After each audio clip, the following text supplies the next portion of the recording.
ভারত 54 বছরে আমাদের নেওয়া অস্ত্র, গোলাবারুদ, গাড়ি ঘোড়ার কিছুই ফেরত দেয়নি, এমনকি গুলির একটা খোসাও আমাদেরকে ফেরত দেয়নি। স্বাধীনতা বা মুক্তিযুদ্ধের সময় তারা আমাদের যে সহযোগিতা করেছিল, এক ট্রিপেই সব তারা উসল করে নিয়ে গেল। এরপরের ইতিহাস আরও করুন।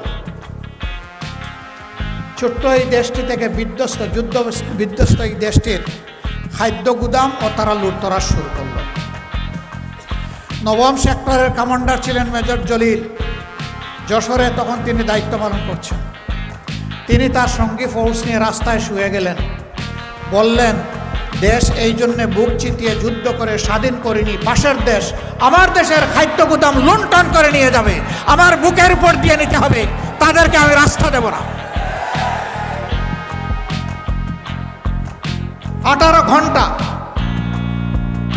তিনি সঙ্গী সেনাবাহিনীকে সাথে নিয়ে এইভাবে রাস্তার উপরেই ছিলেন। নিহতের পরিহাস, তাকে রাস্তা থেকে তুলে এনে জেলবন্দি করা হলো। যিনি 9 মাস বুক চিতিয়ে যুদ্ধ করলেন, দেশপ্রেমের খেসারত হিসাবে তাকে এখন জেলে ঢুকতে হবে। জাতির কপালে এক এক করে এইভাবেই দুর্ভোগ নেমে এসেছিল। এরপরে কি হয়েছে, কি হচ্ছে আপনারা সব দেখেছেন। আমি এগুলো বলার আর কোনো প্রয়োজন মনে করি না।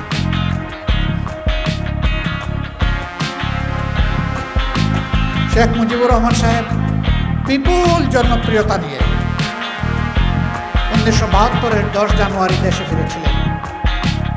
ক্ষমতাবার হাতে নিলেন, দেশ শাসন শুরু করলেন, কিন্তু 4টা বছরও তিনি শাসন করতে পারলেন না।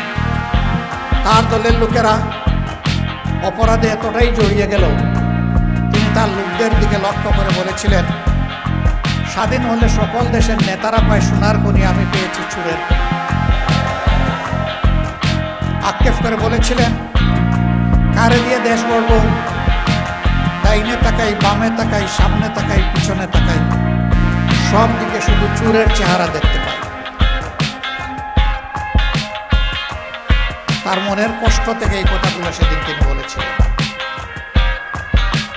কিন্তু শেষ পর্যন্ত ব্যাংক ডাকাতি থেকে শুরু করে, সোনার দোকান লুটতরাজ ডাকাতি থেকে শুরু করে কোনো কিছু ওই আমলে বাদ করে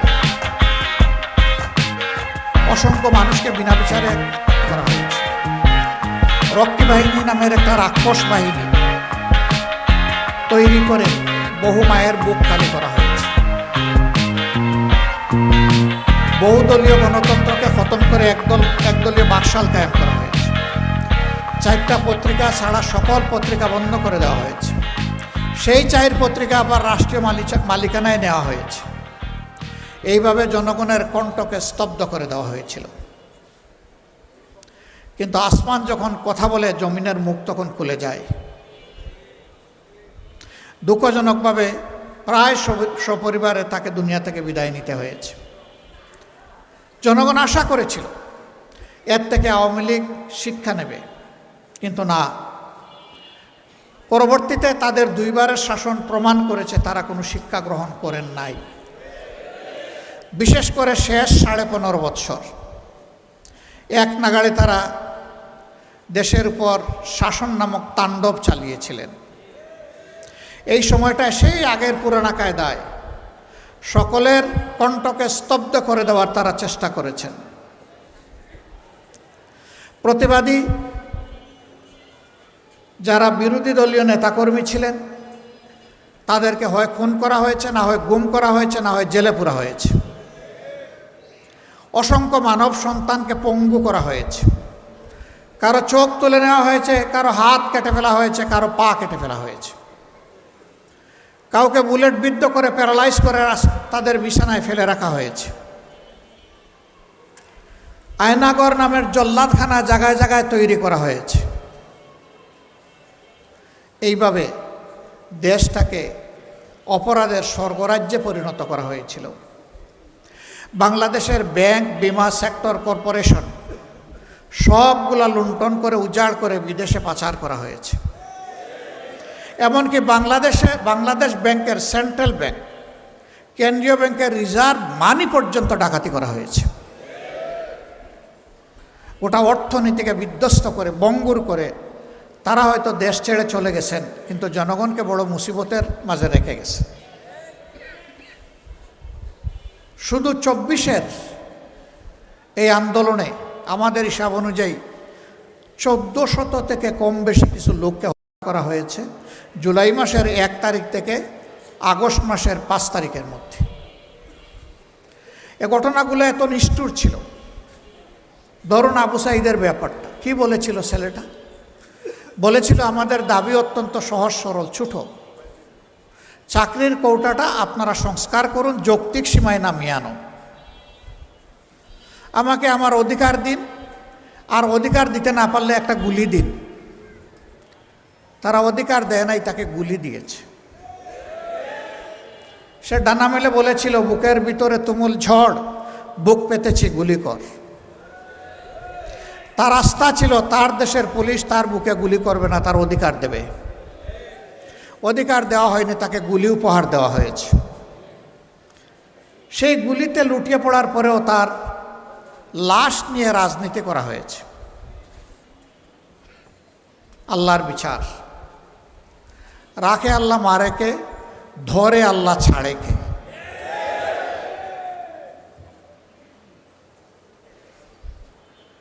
বন বাড়তে বাড়তে একসময় পুড়ে, এরপরে একটা বাহিনীর গাড়িতে একটা তরতাজা যুবককে তুলে নেওয়া হলো, পিটিয়ে পিটিয়ে তাকে আদমরা করে গাড়ি থেকে নিচে ফেলে দেওয়া হলো এবং তার উপর দিয়ে গাড়ির চাকা চালিয়ে দেওয়া হলো। এই দৃশ্য দেখে মা বোনেরা আর অন্তর সামলাতে পারেননি, তাই কুলের শিশু নিয়েও তারা রাস্তায় নেমে পড়েছিলেন। বাঁচতে হবে, বাঁচার জন্য লড়তে হবে। তারা সে লড়াইটাই করেছেন সফলভাবে। আশুলিয়ায় তরতাজা মানুষগুলোকে পিটিয়ে পিটিয়ে আদামরা করে ট্রাকে ছুঁড়ে মারা হলো, পেট্রোল ছিটানো হলো, জিতা মানুষকে আগুন দিয়ে পুড়িয়ে মারা হলো। চিন্তা করা যায়? এই দেশের মানুষ, তারা এই দেশেরই লোক যারা শাসক ছিলেন, বিভিন্ন বাহিনীতে যারা কর্মরত ছিলেন, তারা তো এই দেশেরই মানুষ। তাদেরই কারো না কারো সন্তান হয়তো এর মাঝে থাকতে পারত, কিন্তু সেই নিষ্ঠুর আচরণগুলো করা হয়েছে। এমনকি